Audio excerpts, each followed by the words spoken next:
Olá, sejam bem-vindos e bem-vindas ao programa Ciência na Religião, que faz parte do projeto de extensão Religare, desenvolvido pela Universidade Federal de Goiás, em parceria com o Programa de Pós-Graduação em Ciências da Religião da PUC Goiás.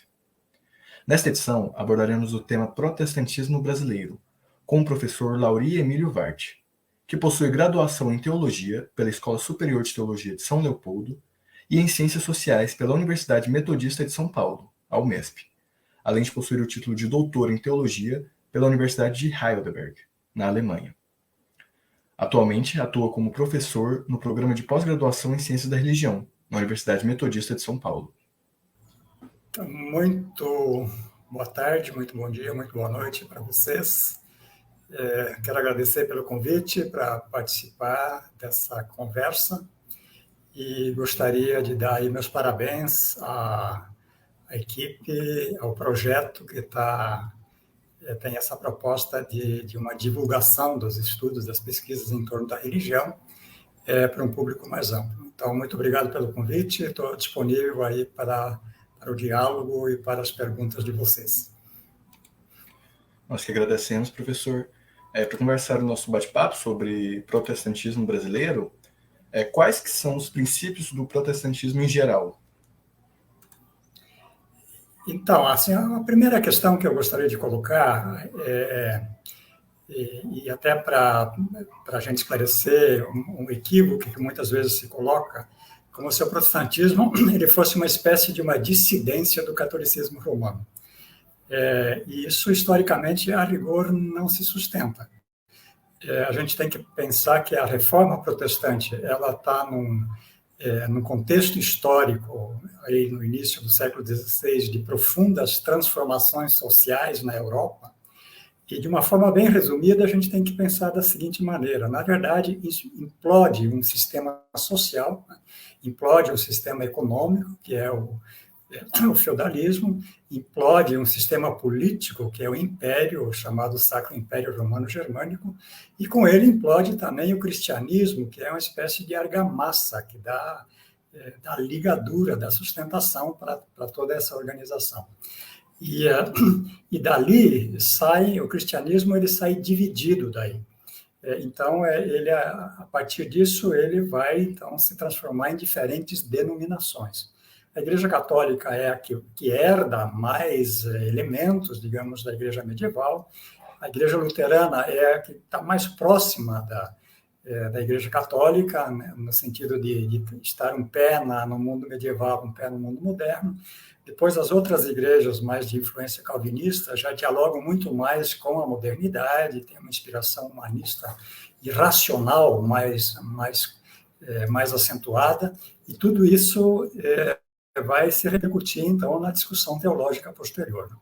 Para falar sobre os princípios, aí, de certa forma, se fala aí de 4 princípios, alguns vão dizer, talvez, 5 princípios, que dentro dessa diversidade que é o protestantismo, são aí mais ou menos comuns a todos eles, com digamos, ênfases distintas e assim por diante.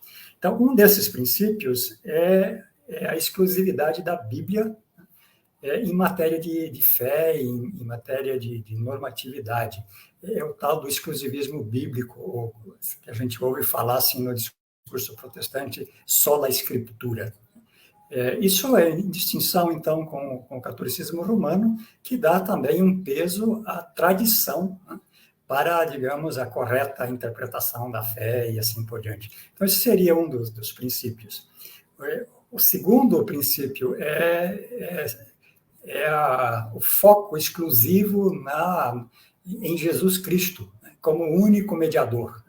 Aí se tem implícito nisso está uma certa crítica, por exemplo, à veneração dos santos e assim por diante, né?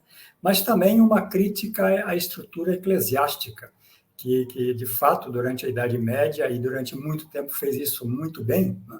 Mas que é uma espécie de mediadora entre o sagrado e o cidadão e a comunidade, assim por diante. Aqui, então, o único foco em Jesus Cristo, né, e sem nenhuma instância mediadora, por assim dizer, o acesso direto do crente ao sagrado, né, tendo como único mediador Jesus Cristo. Uma terceira diferença é a questão da sola fides, né? Solamente a fé, só a fé, como digamos, caminho para a salvação. E aí tem todo um debate, porque na teologia escolástica e assim por diante, se dá um grande peso ao mérito do crente, né, para a sua futura salvação, e assim por diante. Os protestantes simplesmente negam esse mérito e dizem, olha, a salvação ela é obra exclusiva da graça de Deus e fundamentalmente uma graça imerecida. A gente teria toda uma discussão a fazer com a teologia escolástica e como isso era explicado, mas aí a gente precisaria de um programa só para isso, né? Então, somente a fé, né, como mediadora, como digamos assim, da salvação, né? A salvação vem por fé, e as obras, as boas obras que se praticam, elas são meritórias para o próximo, que as usufrui, mas não lhe dão nenhum mérito diante de Deus, né? E, obviamente, isso vai levar, então, a dizer a salvação, isso seria o quarto princípio, a salvação ela é fruto exclusivo da graça de Deus, né? Quer dizer,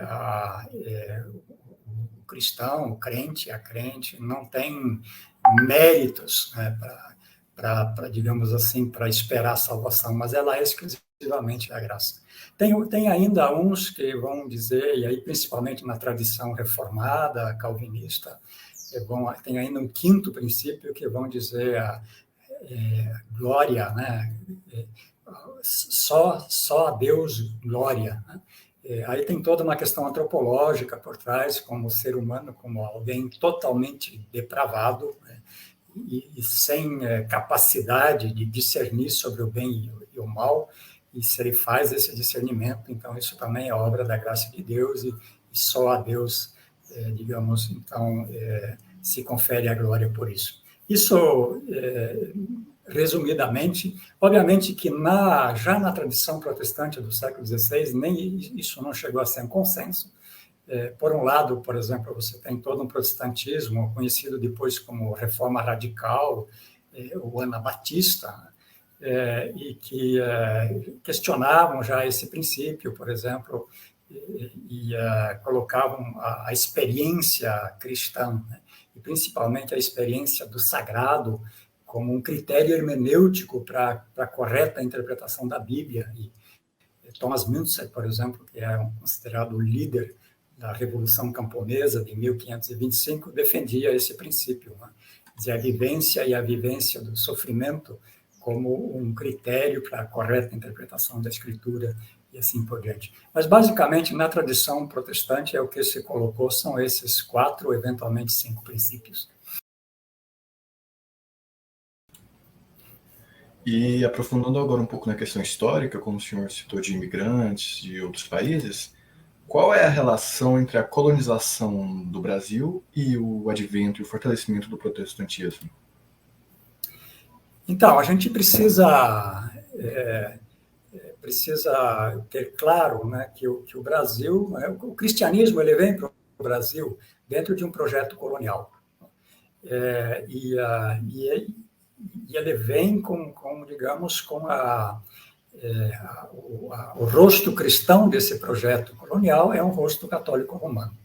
Então, a gente tem aí, desde 1549, quando se estabelecem as primeiras missões jesuíticas no Brasil, né, até a proclamação da República, a gente tem um exclusivismo católico romano, com algum deslocamento no tempo do Império e assim por diante. Isso vai marcar profundamente, digamos, o tipo de cristianismo que se desenvolve aqui. O protestantismo ele só chega aqui no século XIX, e ele vem, e isso é um detalhe relevante, não pautado por um princípio de tolerância religiosa e assim por diante, mas ele faz parte de um acordo de comércio.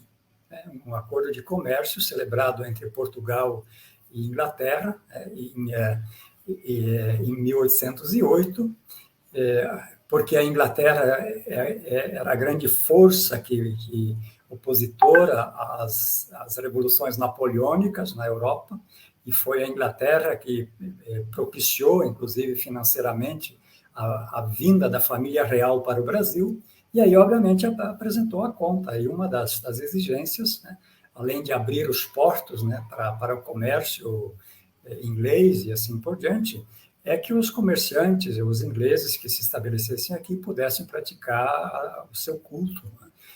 E essa é a primeira brecha, digamos assim, de tolerância religiosa que se estabelece no Brasil, que é por uma questão política e econômica, mas não propriamente religiosa, né? Isso vai depois migrar praticamente o artigo 5º da primeira Constituição brasileira, né, de 1824, aliás, de 1824, ela vai estabelecer, vai assumir essa cláusula do Acordo de Comércio como agora uma regra institucional. Então, esse protestantismo, ele, por um longo tempo, ele está aqui lutando por seu direito de existência.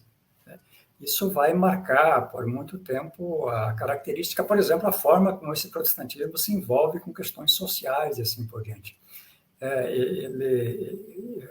A abertura, digamos, de um foco para os grandes problemas brasileiros e assim por diante, ele surge tardiamente nesse protestantismo, porque ele está o tempo todo lutando pelo seu direito de existência. Eu disse que essa tolerância desse protestantismo, ele tinha vários limites, né? Por exemplo, você não tinha o registro civil. O registro civil ele só foi instituído com a proclamação da República, né? Então, casamentos e nascimentos protestantes, eles eram todos, por assim dizer, não tinha onde registrar, né? A questão dos sepultamentos era um problema, porque os cemitérios eram todos religiosos, né? E, portanto, católico-romanos. E os primeiros protestantes, aliás, isso acontecia também com outros grupos, com os judeus, por exemplo, não tinham onde sepultar os seus mortos, e por aí afora.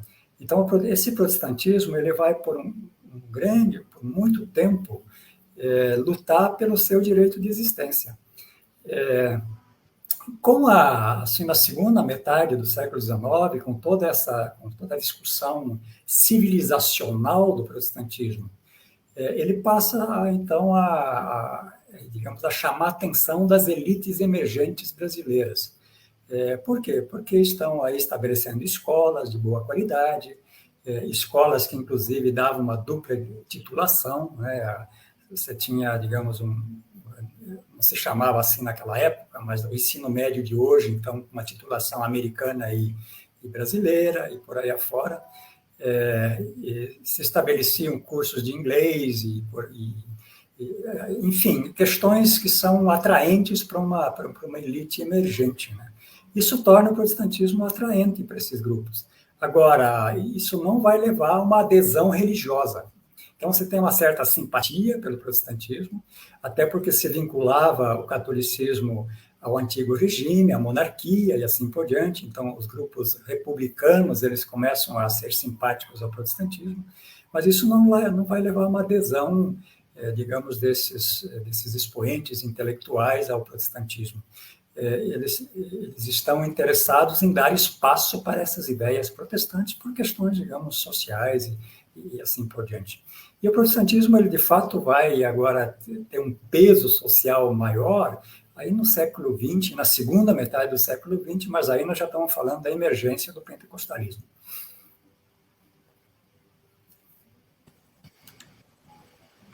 Certo, professor. E só aprofundando um pouco na questão do protestantismo na monarquia, qual foi a importância da religião em aspectos sociais e políticos durante a monarquia e no início da República? Então, o Império Brasileiro, ele continuou, digamos, adotando o catolicismo como religião oficial do Império.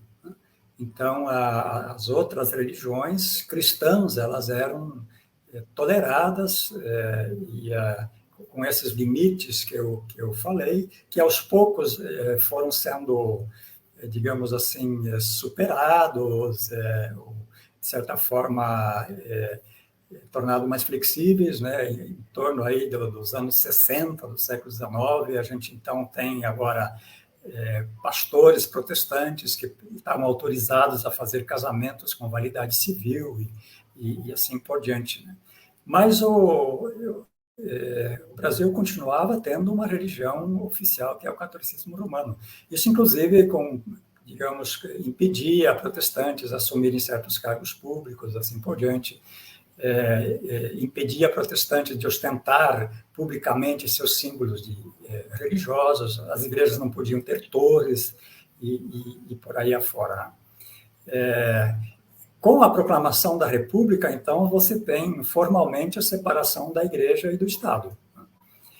E aí vai se implantar o registro civil e por aí afora. Então, isso vai dar, os protestantes, desde sempre, eles eram, então, defensores de um Estado laico, né, como ele, então, foi proposto a partir da proclamação da República, né, e isso deu para eles uma maior liberdade, então, de inserção na sociedade. É aí que a gente vai ter, então, os primeiros políticos protestantes se candidatando aí a cargos públicos. Em torno de 1930, a gente tem o primeiro deputado federal eleito, né, protestante.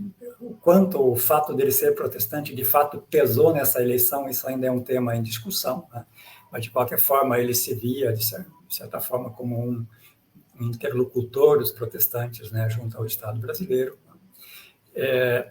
E aí, assim por diante, né? Então, esse período aí da proclamação da República, ele é um período em que também os protestantes agora começam a assumir uma identidade, digamos, mais própria de grupo, né? Se antes disso a gente tinha as denominações, às vezes até concorrendo uma com a outra, aqui se começa, então, a ter certas organizações convergentes, né? Em 1934 se funda uma confederação evangélica brasileira, né, que junta todos os vários grupos protestantes, e tinha-se, então, a ideia de uma editora comum, a elaboração de materiais de formação comuns e assim por diante. E isso tudo ainda é pautado pela rixa com o catolicismo romano. Durante o período Vargas, se tem toda uma tentativa da Igreja Católica, por exemplo, de reimplantar ensino religioso nas escolas e toda uma discussão de que a cultura latino-americana é uma cultura católica romana, e os protestantes vão reagir à sua maneira contra esse tipo de tendências, né? Se tem, durante a ditadura militar, uma tensão muito grande entre o protestantismo, porque aí nós temos já jovens lideranças protestantes que tentam se afastar de toda essa herança, digamos, anglo-saxônica, né, e desse discurso civilizacional, começam a pensar o Brasil a partir dos problemas brasileiros e assim por diante. E, inclusive, teve um evento muito significativo em 1962, em Recife, conhecida como a Conferência do Nordeste, né? O título da conferência é extremamente assim, demonstra, digamos, as preocupações que estavam por trás da conferência. O título da conferência, o lema geral, era Cristo e o Processo Revolucionário Brasileiro. Ali começa, então, a surgir no campo protestante uma intelectualidade, teólogos críticos. É ali que surgem figuras, por exemplo, como Rubem Alves, né, que depois vai se tornar praticamente um dos precursores da teologia da libertação na América Latina. Aliás, a sua tese de doutorado ela deveria ser publicada em 62, né, com esse título, Teologia da Libertação. E a editora achou que ninguém leria um livro com esse título. E aí saiu com o título Teologia da Esperança Humana. E aí surgem figuras importantes, lideranças importantes, preocupadas com a questão social na América Latina. Por outro lado, você tem toda uma herança conservadora, em parte fundamentalista, que também está presente aí desde o começo do século. E no contexto da ditadura militar, esses grupos agora se empoderam. Eles são, inclusive, chamados a colaborar com os governos militares. A gente tem bispos protestantes que se tornaram delatores, inclusive da sua própria membresia. E a gente tem, então, instalado uma tensão muito grande no seio do protestantismo. E essas iniciativas críticas, elas, no decorrer da ditadura civil-militar, eles perderam muito espaço. Teve gente que foi morta, né? Vários exilados e assim por diante. E o que, digamos, o que pautou o protestantismo a partir daí foi predominantemente um pensamento conservador.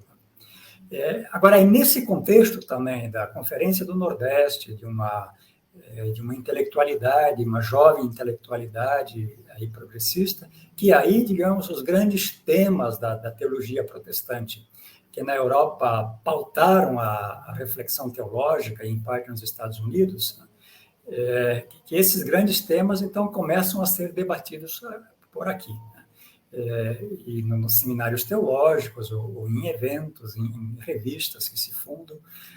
Mas, de certa forma, a ditadura militar ela representou um grande retrocesso a esse protestantismo preocupado com questões sociais e por aí afora, né? E ele vai, então, se recuperar depois do fim da ditadura militar, e se estabelece uma grande convergência ecumênica agora com o catolicismo romano, a partir do Vaticano II, né? E é mais ou menos nesse pé que se está até hoje. Então, é um protestantismo, esse que eu vinha, digamos, caracterizando até agora, que não cresceu muito, né? Alguns grupos, inclusive, diminuíram, vão perdendo espaço para o pentecostalismo, né? E ele é um protestantismo plural, com diferentes grupos internos, né? E perpassado por muitas tensões, né? por muitas divergências, assim por diante. Nem tanto teológicas, mas a forma como se articula a discussão teológica com as questões políticas e, digamos assim, com as dores do mundo que nos afligem. Esse é um pouco o ponto que nós estamos, e a grande dinâmica, digamos... Aliás, deixa eu dizer isso ainda. E quem, então, assume a frente do debate, digamos, político, que traz ideias progressistas para dentro, e assim, é o catolicismo romano, a partir do Vaticano II, da Conferência do Episcopado Latino-Americano em Medellín, né? E assim por diante. E os setores protestantes críticos, eles vão se aliar, então, a esse tipo de movimento. Então, você tem protestantes participando, por exemplo, da CNBB, da CPT, né, que é a Comissão Pastoral da Terra, ligado à CNBB e outros organismos. Você tem grupos protestantes participando de movimentos sociais, como o Sem Terra e assim por diante. Mas isso digamos, um aspecto minoritário dentro do protestantismo que se desenvolve aí. Professor, estamos chegando ao fim do tempo do nosso programa. E, para finalizar, gostaria de perguntar o que podemos apontar no Brasil do neopentecostalismo? Veja bem, o pentecostalismo ele é hoje, na América Latina, digamos, o rosto mais dinâmico do protestantismo. Agora é um rosto multifacetado. Você tem diferentes tendências, a gente tem diferentes olhares,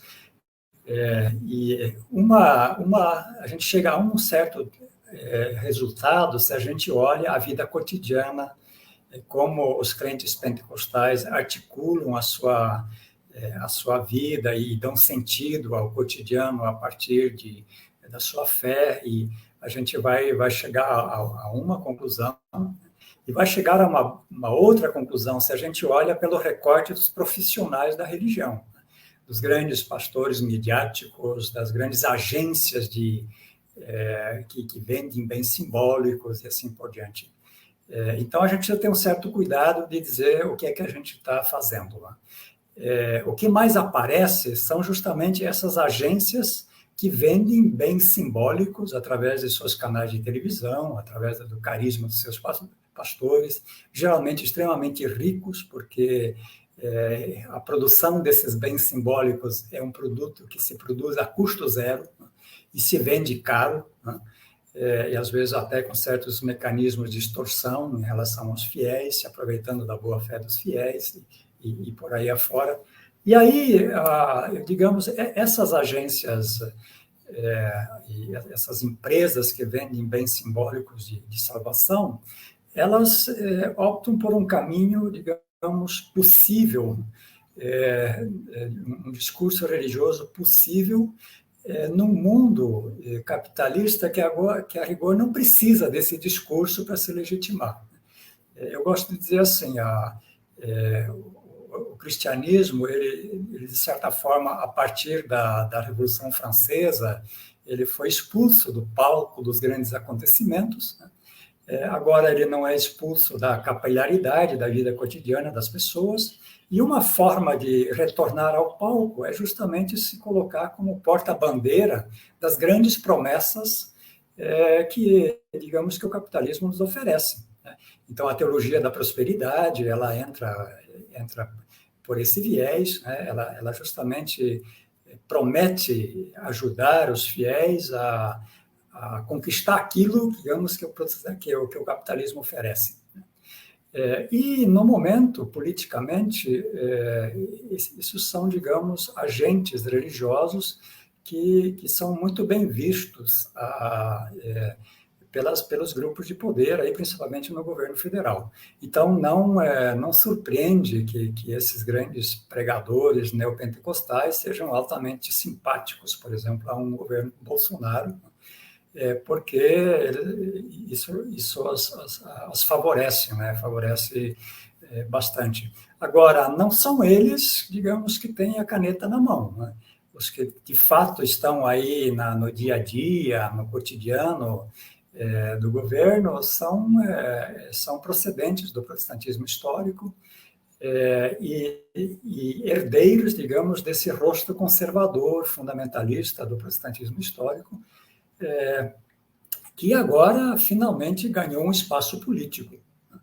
E tentam, então, implantar as suas convicções e as suas pautas religiosas à sociedade como um todo, né?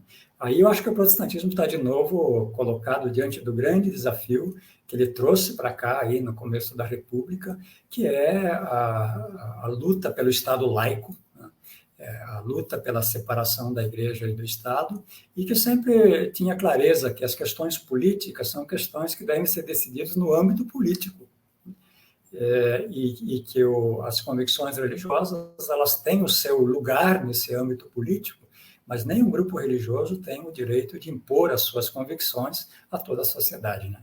E isso eu acho que está colocado no momento e é preocupante. Então, eu penso que o protestantismo ele está colocado diante de um desafio de voltar às suas origens, né, e de repensar novamente digamos, a função social, né, a relação da fé e política. Isso num contexto agora profundamente ecumênico, né, e isso é bom que se diga, né, se durante muito tempo protestantes e católicos eles se pautavam pelo conflito, a gente está diante de um clima totalmente distinto hoje, a partir do Vaticano II. Foram assinados documentos interessantes, um documento sobre a justificação pela fé, né, em que, por exemplo, luteranos e católicos eles chegam à conclusão de que nas questões centrais, né, que estavam em jogo na reforma, existe hoje um consenso. foi publicado, e esse documento foi assinado por várias denominações protestantes. Há um outro documento que se chama Do Conflito à Comunhão. Então, se faz uma análise sincera de todas as divergências que se tinha, mas se foca agora naquilo que une as diferentes experiências de fé cristã, né? E assim por diante, né? Então, a gente está num outro ambiente hoje, né? E favorecido pelo Papa Francisco, que é um Papa profundamente ecumênico. Então, eu penso que o protestantismo está diante de uma grande tarefa, né, de voltar às suas origens, né, e de repensar os seus fundamentos. Interessante, professor. Chegamos ao fim do nosso programa e agora eu abro o espaço para as considerações finais e alguma palavra do senhor. Tá, eu queria dar os parabéns a vocês. Eu penso essa iniciativa de divulgar os estudos da religião e da teologia para um público mais amplo e compreensível é uma tarefa significativa. Até porque a gente, no Brasil e na América Latina em geral, eu acho que a gente vive uma cultura em que a dimensão religiosa da cultura ela está marcada por um profundo analfabetismo. Seja isso nos meios de comunicação e até assim na intelectualidade formadora de opinião e por aí afora.